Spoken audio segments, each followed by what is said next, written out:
Do you own one of these games? And it's like a spinner game where you get a paper clip and you just spin it, and wherever it lands, you say a target word.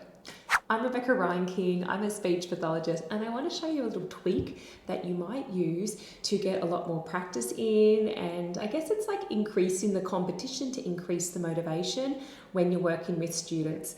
And all of this is in the name of getting more speech trials in, because we know we do need a high practice session for our children to see progress each week. Now, usually all you need is a paper clip and usually a pencil. I have a pen here, I've wound it down so that it's not going to impact my paper. And you can see that I've got a little sheet protector here. It's because it keeps my colour version safe, and I can just keep reusing it, and it saves me laminating, which for me is a big winner. So technically, if I just show you on the table here, if you put your pen or pencil inside the paper clip, if you do that, it spins it. So it's a really nice like DIY spinner. But what I've done with my students is we've all chosen a colour, and this is where the competition comes in, because again, I want to engage kids and motivate them that this is a fun game and we're going to keep working on this. I also know that this game here gives me 64 practice trials. I've counted up the top. So I know that there are 64 little mini pictures here.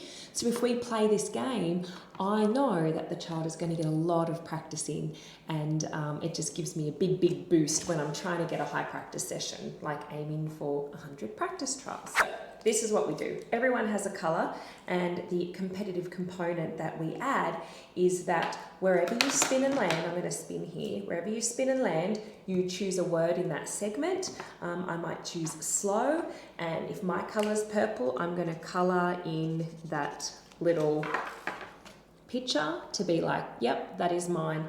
And then as we keep taking turns, each child or me, we're spinning. And even if it's on my turn, I am having the child say the word for me.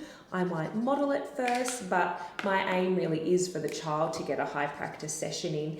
And then as we're going, everyone is choosing what word they're going to say, and we're using our coloured marker to indicate which picture we have chosen and said. And then the goal is to see who wins each segment. So as we're going through, we're colouring in, and it gets pretty obvious that one colour wins a segment because we've coloured them in a lot. This is an example of what it would look like. So then at the end of the game, we look at each segment and we look to see which colour has won. So you can see, like for this segment here, green would win. So whoever's green, it's like, yes, I've won that segment. You can see in this segment here, purple has won. So it's a little tiny tweak, but it's just a way to help motivate kids. And then usually I might write their initials on the top here. So I'll do R for Rebecca to say, yay, I've won this segment. And then you can kind of see who's won. Now, I know that competitive games aren't for all children, but if you do have groups, or if you have a parent in the room as well, I just find it's a really nice way to keep kids engaged, because I always watch the child and I'm monitoring their engagement, their motivation, and how much they like to play this. And after a while, I just noticed that my kids were getting a bit bored spinning the paperclip.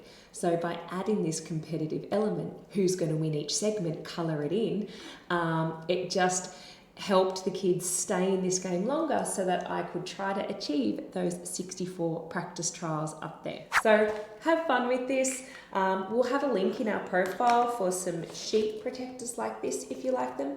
I find them very useful because they can just wipe off. So it's a really easy way to clean like that. It's a really easy way to clean and use coloured materials in my therapy session, which my kids enjoy, with whiteboard markers, which they also enjoy using.